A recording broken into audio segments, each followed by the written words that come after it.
Welcome to Using Email Thread Visualization. My name is Simon, and I'm part of the instructional design team at Relativity. Email thread visualization displays the structure of an email thread in an intuitive visual manner. You can easily see the structure of an email thread and quickly navigate to any email or attachment within that thread. In this video, we'll see how to use Relativity's email thread visualization in several review workflows. For this lesson, we will assume the role of a reviewer. We need to review a large number of email threads quickly. We'll use this tool to help us review these threads, and then use it to help QC some coding decisions made by others. I've opened Relativity for us. Currently, we are on an email threading view. This view displays the results of Relativity's email threading operation.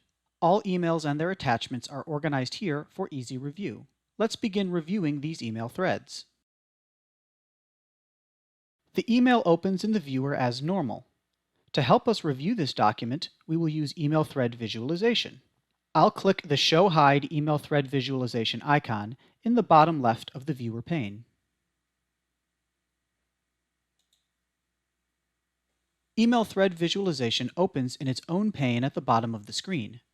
From this pane, we can see the structure of the email conversation and can navigate to the various emails and attachments within it. The orange square around this node indicates that we are currently viewing this email, which is the first email in the thread. We can also see that the conversation branched at the third email.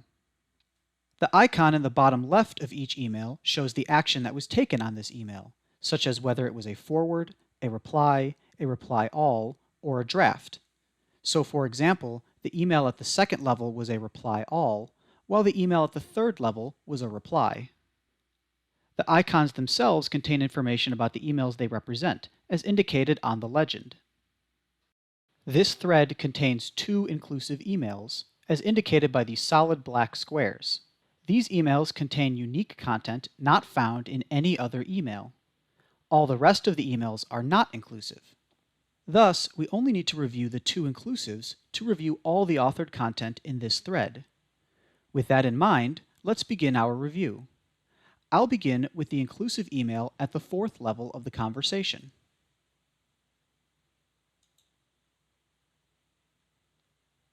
The inclusive email opens in the viewer.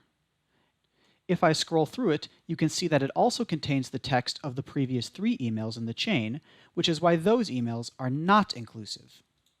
After looking through the text, I decide that this email is responsive to our case, so I'll code it as such.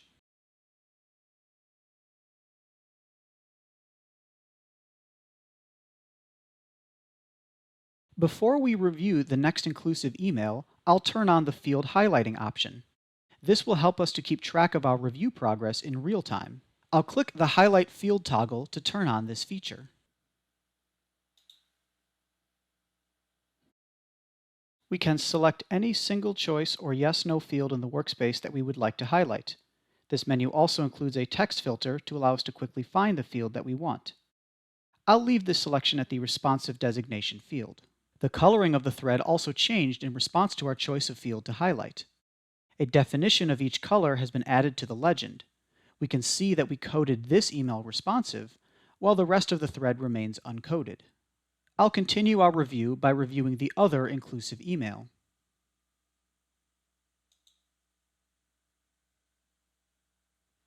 Just as with the other inclusive email, this email contains the text of all the other emails in the thread. I'll code this email as responsive as well.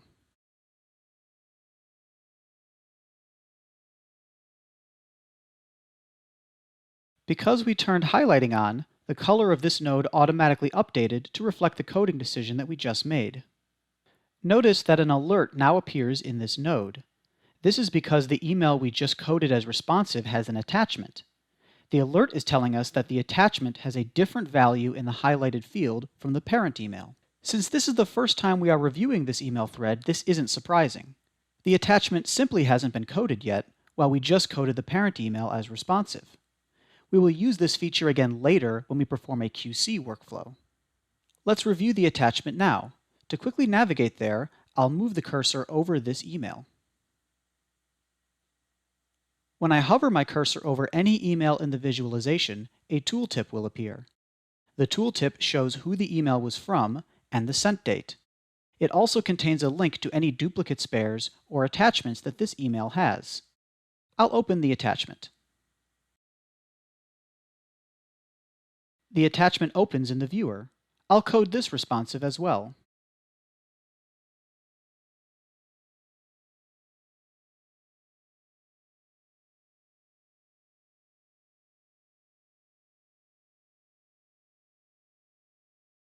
Since all the inclusive emails in this thread have been coded as responsive, we would like to code the entire thread as responsive.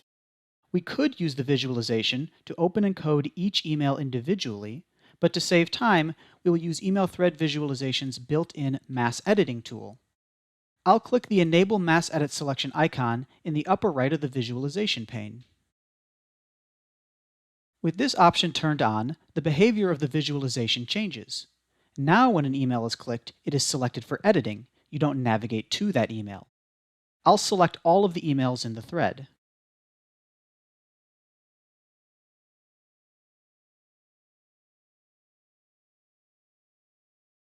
We've selected all the emails that we want to edit.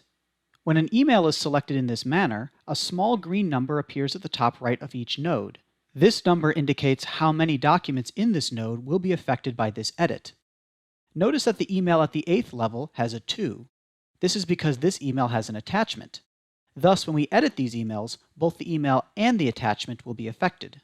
In addition, the total number of documents selected is indicated on the Edit button. In this case, we have 10 total documents selected.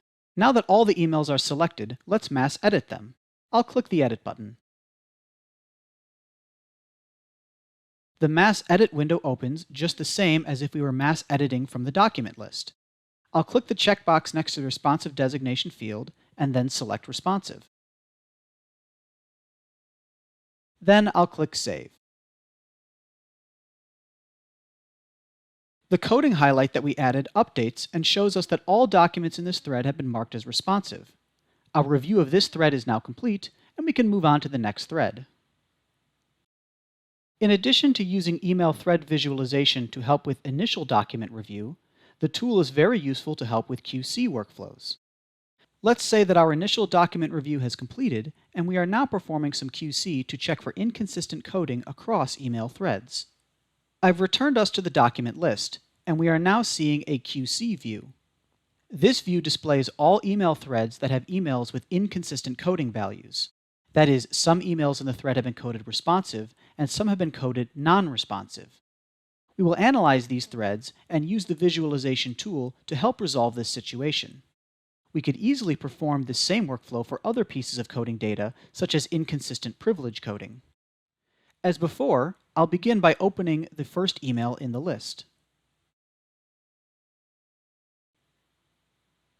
Because we opened email thread visualization on the previous documents, the pane is already open for us.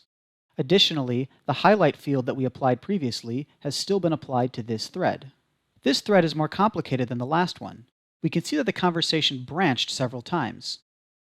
Thanks to the highlighting, we are able to quickly spot the inconsistent coding in this complicated thread. All the emails in this thread were coded responsive, except for the emails in one branch, which were coded non-responsive. Additionally, an email was coded differently from its duplicate, as indicated by the alert. Let's analyze these inconsistencies and resolve them.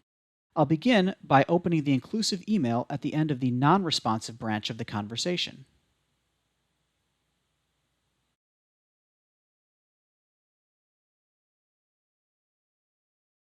Because this email is inclusive, it contains the text of all the previous emails in this branch. I'll scroll through this email to perform a quick analysis.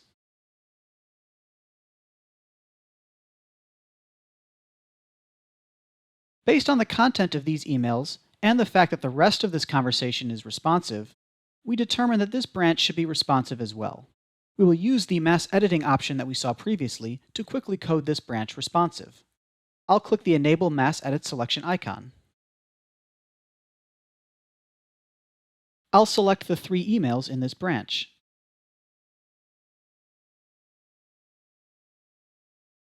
Now I'll edit all these emails to mark them as responsive.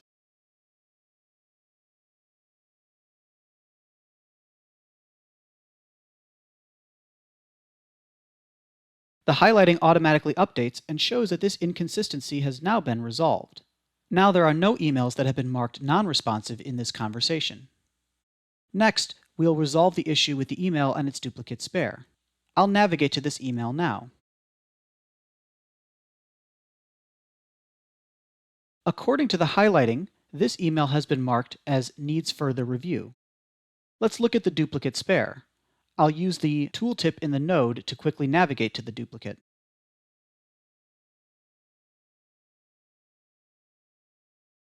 This email was coded as responsive. Since it is a duplicate of the previous email, let's change that email from needs further review to responsive. I'll return us to that email and make that change.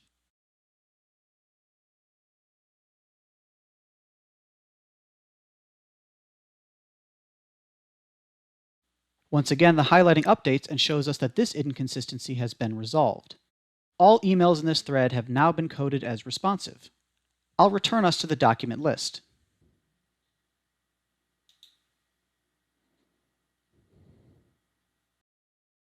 Because this thread no longer contains inconsistent coding, the conditions in the email threading QC view cause this thread to disappear from the list. At this point, we could continue and analyze the other inconsistent threads in the same fashion until all potential issues have been resolved. We have come to the end of the lesson. You saw how to activate, navigate, and use email thread visualization in 2 different review workflows. Thanks for joining me.